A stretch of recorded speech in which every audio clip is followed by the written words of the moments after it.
জয়গুরু। Subhadra mute করে দেবেন, নাহলে এখন ইষ্ট প্রসঙ্গ করার জন্য আহ্বান জানাই শ্রদ্ধেয় আশিস পণ্ডা দাকে। দাদা জয়গুরু। জয় গুরু। পরম প্রেমময় ঠাকুর আমার, পরমারাধ্যা জগৎ জননী শ্রী শ্রী বড়মা, পরম পূজ্যপাদ শ্রী শ্রী বরদার, পরম পূজ্যপাদ শ্রী শ্রী আচার্যদেব, পরম পূজনীয় বিন্দা, প্রত্যেকের আতুল চরণে জানায় আমার সশ্রদ্ধ প্রণাম।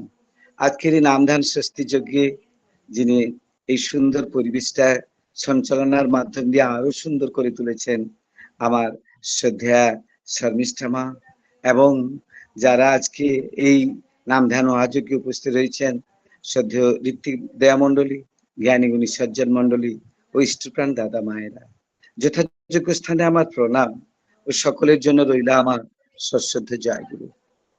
আজ এমন একটি দিন, এই দিনে আজকে আমরা এরকম পরিবেশের সঙ্গে যুক্ত হয়েছি, কারণ আজ হচ্ছে আমাদের আচার্যদেব পরম পূজনীয় আচার্য পরম পূজ্যপাদ আচার্যদেবের আজ ৫৯তম জন্মদিবস। এই উপলক্ষে সারা দিন ধরে বিভিন্ন মন্দিরে মানে বিভিন্ন রঙে সাজিয়ে দাদা মায়েরা, আমিও সকাল থেকে বেরিয়ে গেছিলাম, বিকাল ৪টার সময় বাড়ি ঢুকেছি। আর সেই মাঝখানেই আমার শর্মিষ্ঠা মা আমাকে ফোন করে জানিয়েছিলেন আজ একটু মানে ইষ্ট প্রসঙ্গ করলে ভালো হয়। আজকে এমন একটি মানে দিন, যেদিনে মানুষ আনন্দে মেতে উঠেছে। কারণ আমরা জানি যে মানুষ আনন্দটা তখনই পায় যখন মানে কারো বাড়িতে মানে খুব ইয়ে হচ্ছে, একটা ছেলে জন্ম হয়েছে, শঙ্খ বাজাচ্ছে, এ করছে, কিন্তু সে আনন্দ ক্ষণিকের তরে। কিন্তু আনন্দটা সেইখানে হয় যেখানে মানে এই জীবনটা আরো আরো সুন্দর হয়ে ওঠার যে তুকটা আমরা পাই এই রকম ভাবে। তবে যেদিন আচার্যদেব মানে আমাদের বর্তমান আচার্যদেব যখন জন্মগ্রহণ করলেন, তখন পূজ্যপাদ বরদা গিয়েছিলেন দেখতে। বরদা দেখার সঙ্গে সে বলছেন, বাবাই তো, বাবাই তো। সেই বাবাই জন্মগ্রহণ মানে বাবাই তো সেই দিন থেকে তার নামকরণ হয়ে গেল বাবাই বলে। আর তার তো লীলা বলে শেষ করা যায় না।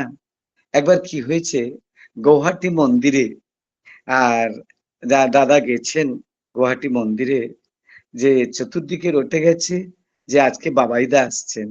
একটি মা, খুবই দুস্থ পরিবারে, আর মা একজন, আর কেউ নেই তার, থাকেন, কিন্তু জল আকাশ থেকে জল পড়লে তার বাড়িতেও পড়ে যায়। সে শুনতে পেয়েছে যে বাবাইদা আসছেন। তখন সে আর নিজেকে সামলাতে পারলো না, চতুর্দিকে সবাই মানে তার আগের দিন বলছে বাবাইদা এসে গেছেন, বাবাইদা এসে গেছেন। সবাই মানুষ যাওয়ার জন্য উদ্গ্রীব ছিল। আমি এমন হতভাগিনী, আমি কি যেতে পারবো না? তাই সে কি করলো, সকালে উঠে স্নান টান শেষ করে আর বেরিয়ে গেল।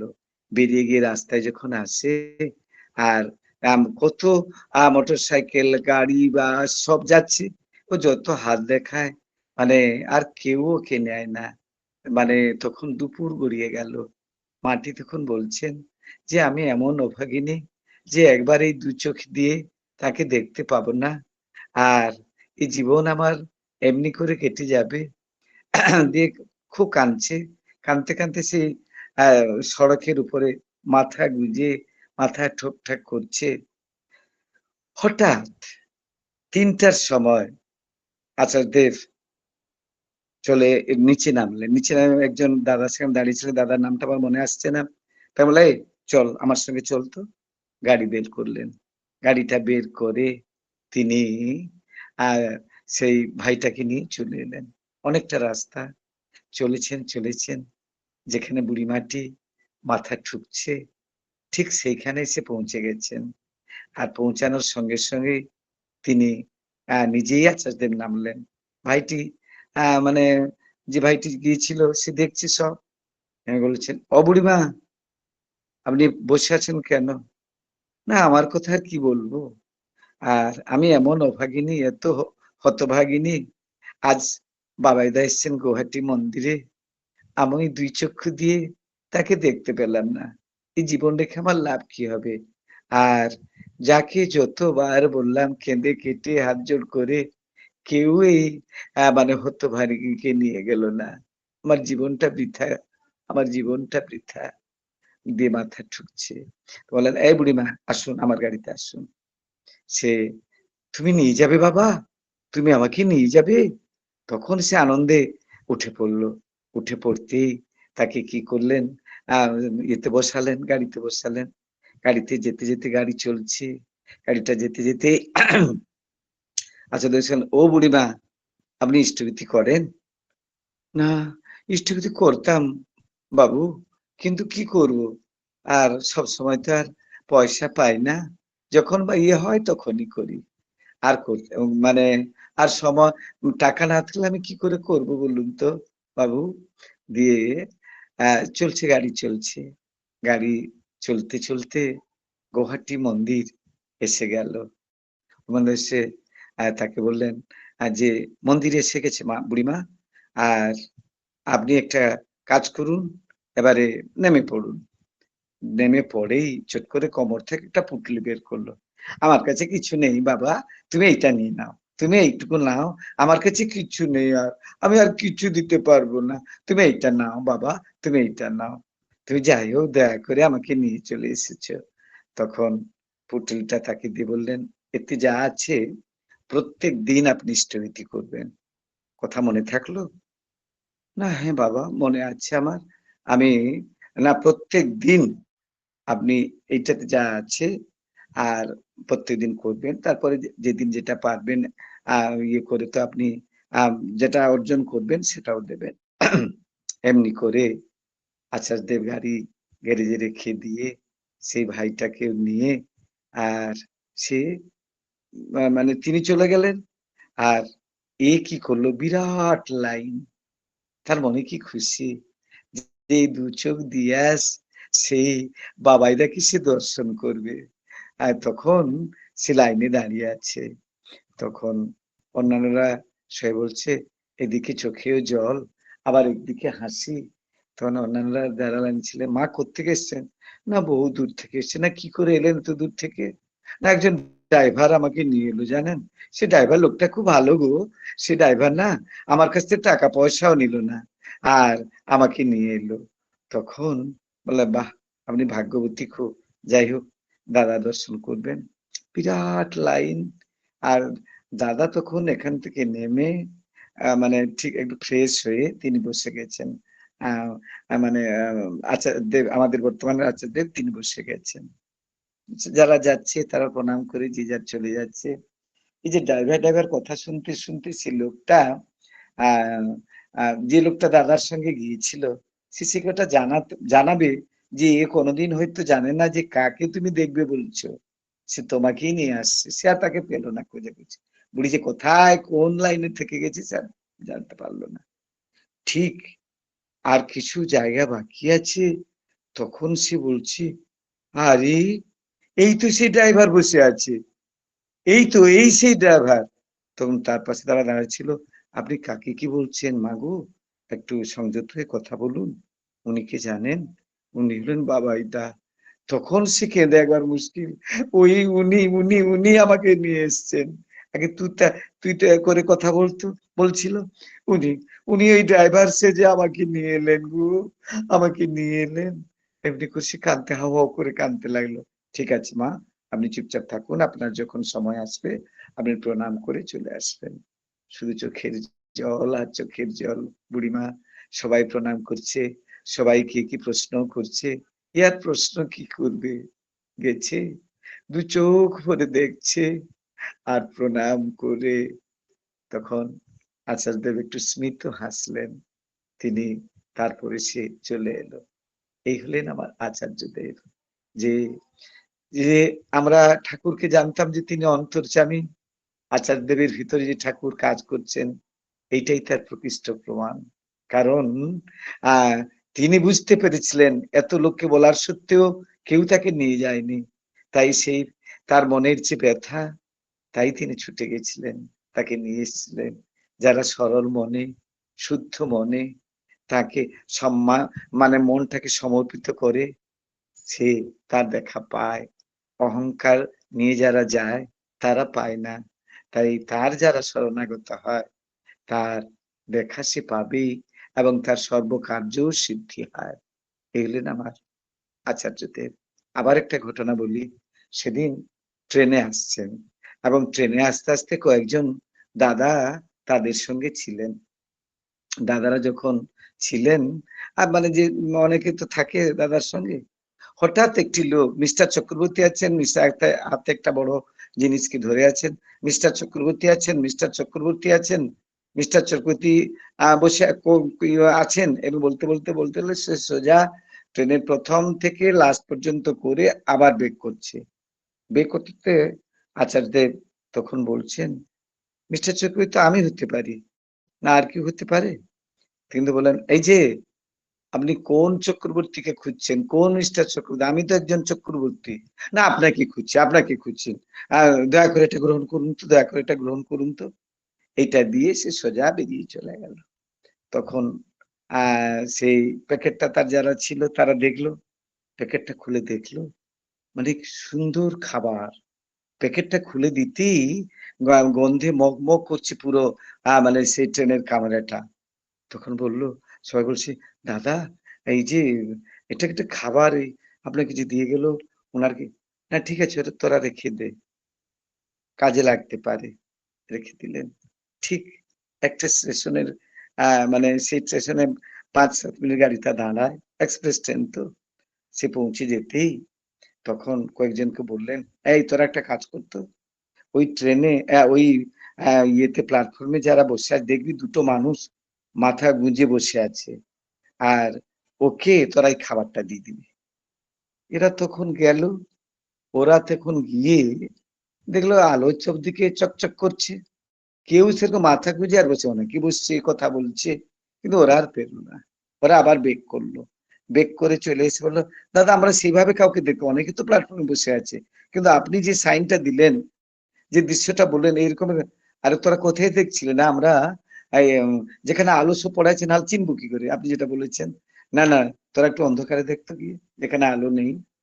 তখন আবার তারা নামলো, নেমে দেখলো দুটো মানুষ মাথা গুঁজে বসে আছে। তখন তারা বলে, এই ভাই তোমরা এখানে এমন করে বসে আছো কেন?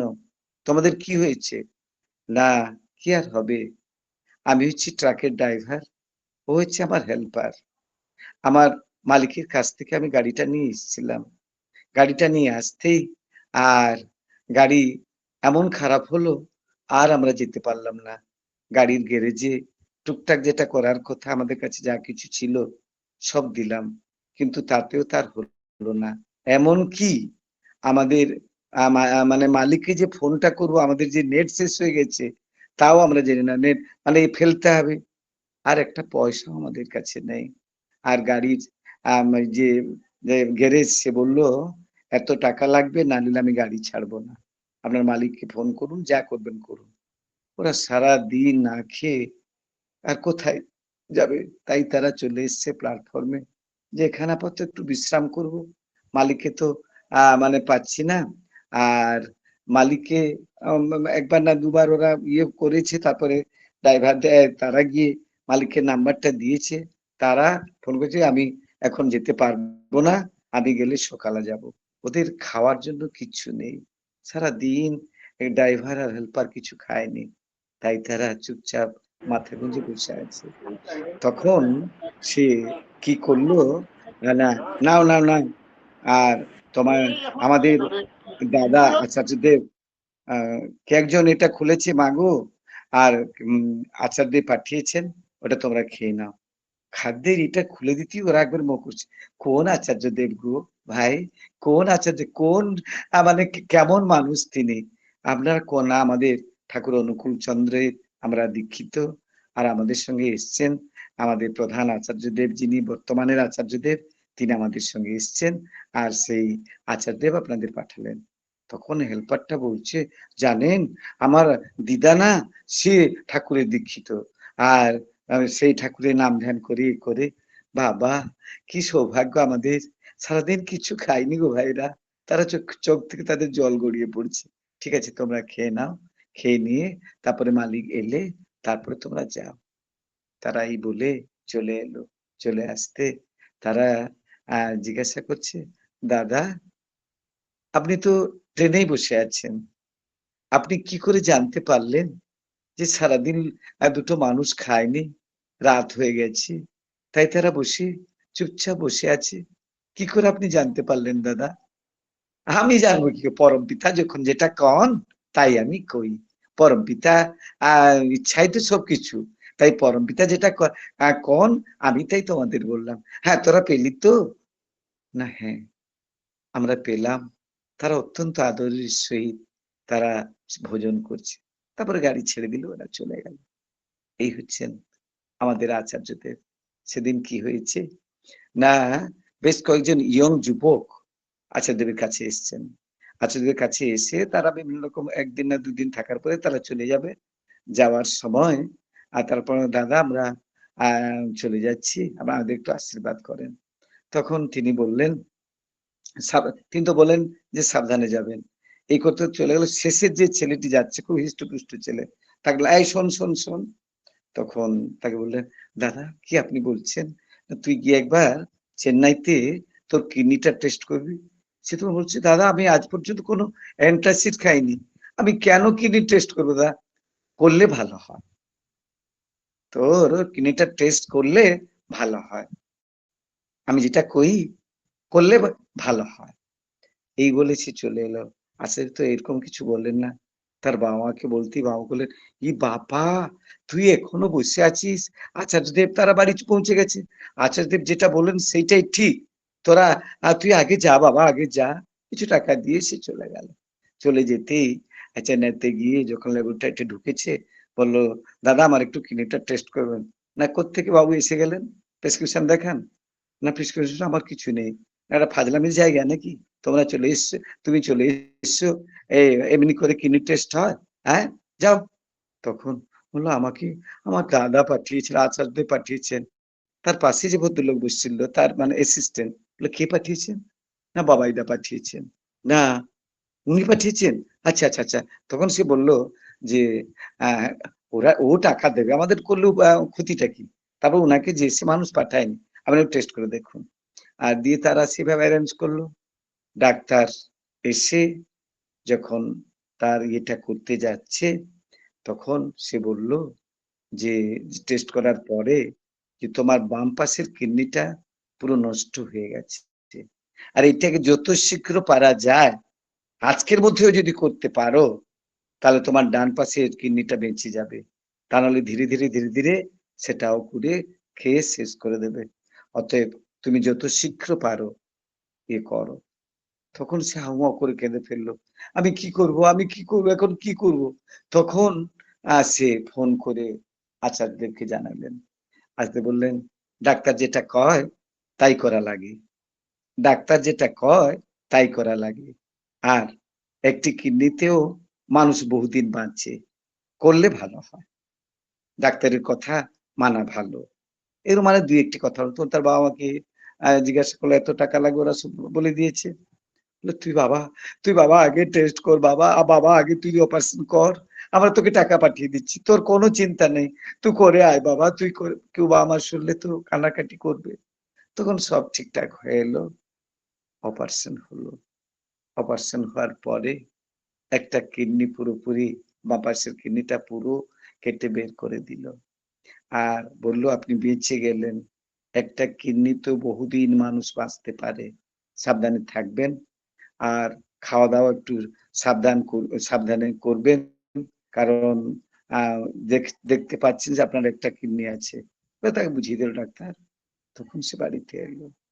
বাড়িতে আসার পরে বাবা-মাও কান্নাকাটি করছে, "দেখলি তো? উনি মানুষ নয় রে, উনি ভগবান। তোকে শুধু দেখেই বলে দিল।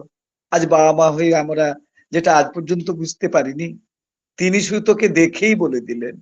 আর তুই একটা কাজ কর বাবা, একবার গিয়ে একটু সুস্থ হতেই চলাফেরা যখন করতে পারছে, তখন সে গেল। তখন যেতেই বাবা মানে আচার্যদেবের কাছে প্রণাম করে সে হাউ, হাউ করে কেঁদে ফেলছে। "কি হলো? কাঁদছিস কেন? কি হয়েছে?" না দাদা আমার এইরকম অবস্থা। আর আপনি কি করে বলতে পারলেন বলুন তো? আরে আমি কি করে বলবো? পরম পিতা যখন যেটা কন আমি তাই কই।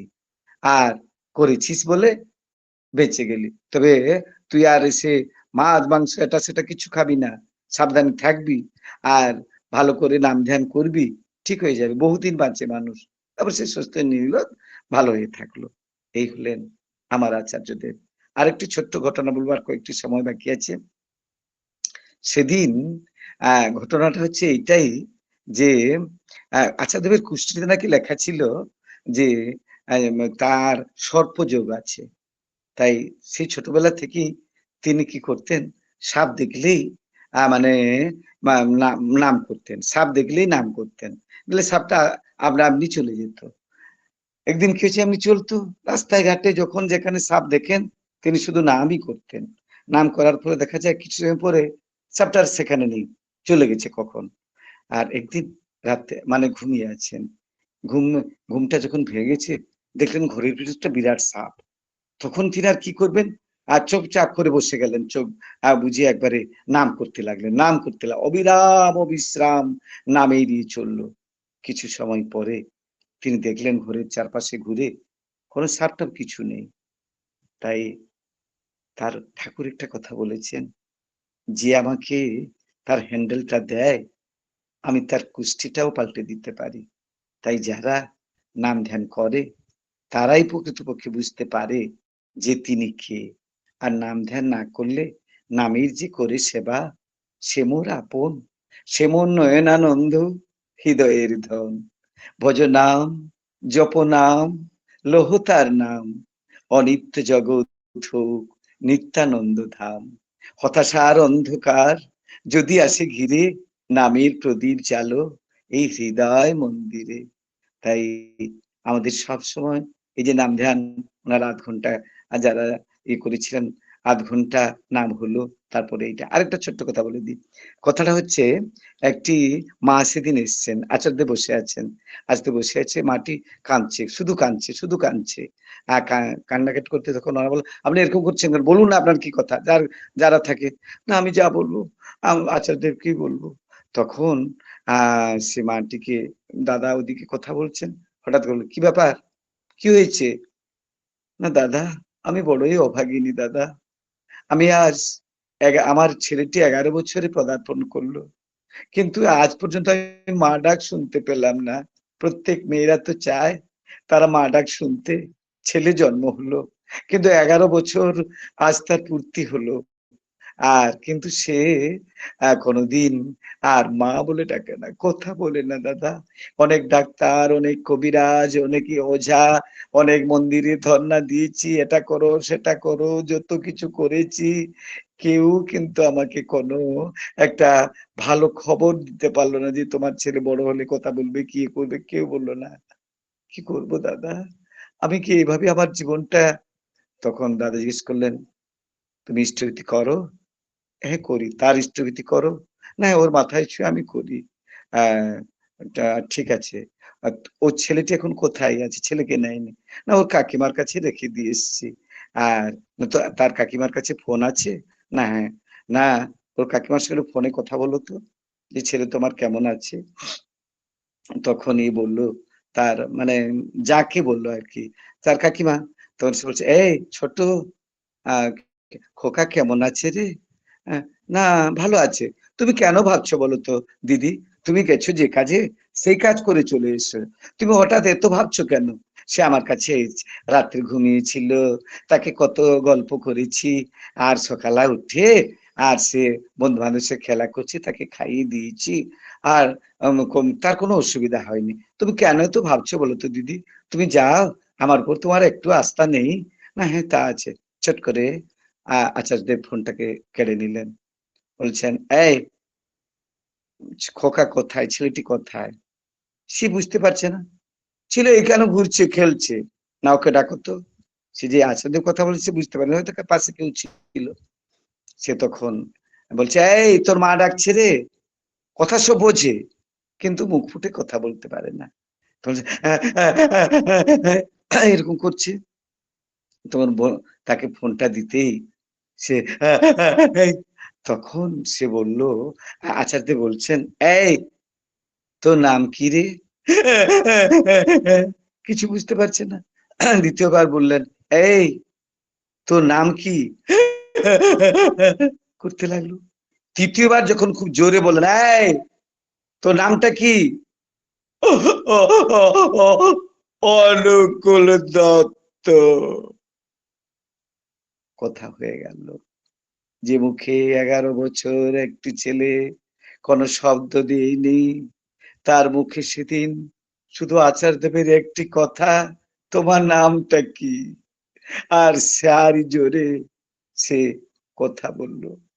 তখন মাটি শুধু একটা আনন্দতে অশ্রু বেরোয়, আবার একটা দুঃখের সময় অশ্রু বেরোয়।